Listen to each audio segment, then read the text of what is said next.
দর্শক, আমি লিটন শিকদার এই মুহূর্তে রয়েছি নড়াইলের লোহাগাড়ায়। এই মুহূর্তে দেখতে পাচ্ছেন মানববন্ধন ও সংবাদ সম্মেলনের বিস্তারিত দেখতে থাকুন।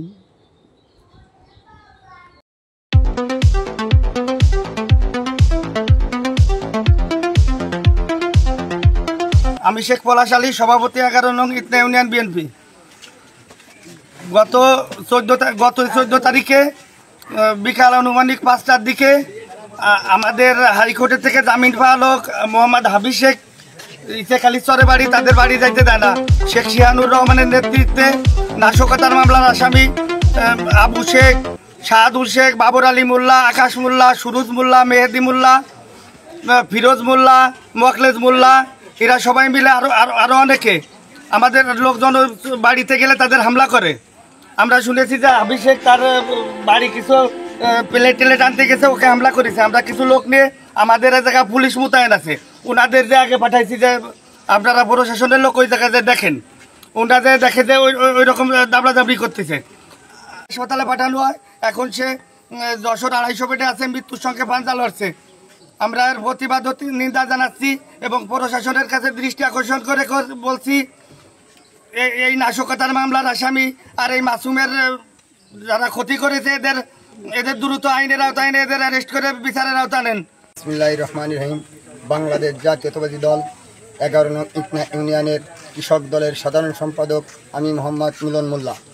আজ 14 তারিখ শনিবার সন্ধ্যা 6:30টার দিকে আওয়ামী লীগ সন্ত্রাসী বাহিনী শেখ শিহানুর রহমানের নেতৃত্বে গুন্ডা বাহিনী উপার থেকে গোপালগঞ্জের লোক তারা অতর্কিতভাবে 4 নং ওয়ার্ডের সাধারণ সম্পাদক বিএনপির মোহাম্মদ মাসুম শেখকে কুপিয়ে জখম করেছে এবং তাকে মেরে ফেলার জন্য নিয়ে চলে গেছিল।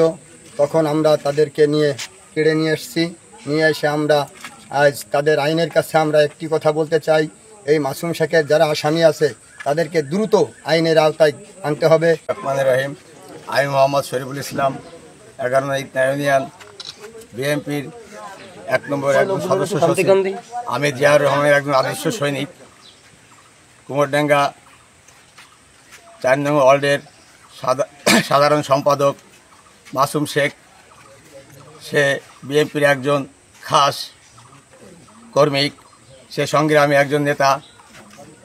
11 নং ইতনা ইউনিয়নের শেখ শিহানুর রহমানের কিছু গুন্ডা বাহিনী দীর্ঘদিন ধরে শিহানুকের পোশাক কুত্তা, তারা গোপালগঞ্জ থেকে আমাদের এই পাশে এসে বসবাস করতেছে। 200 শতাধিক লোক, তারা দীর্ঘদিন ধরে শিহানুকের গুন্ডামতি করে দেশে অরাজকতা সৃষ্টি করছে। তারা এখনও 5 তারিখের পর থেকেও তারা বঙ্গবন্ধুর আদর্শকে ধরে রেখে তারা আমাদের এলাকার নিরীহ লোককে অন্যায় অত্যাচার দীর্ঘদিন ধরে করে যাচ্ছে। মাসুমকে যারা কুপিয়েছে তাদের দ্রুত গ্রেপ্তার চাই, আমি তাদের বিচার চাই।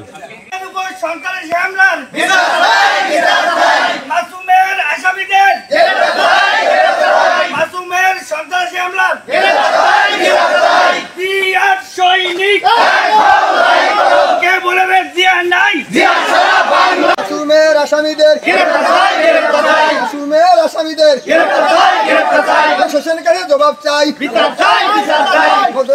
জবাব চাই, মাসুমেদের আসামি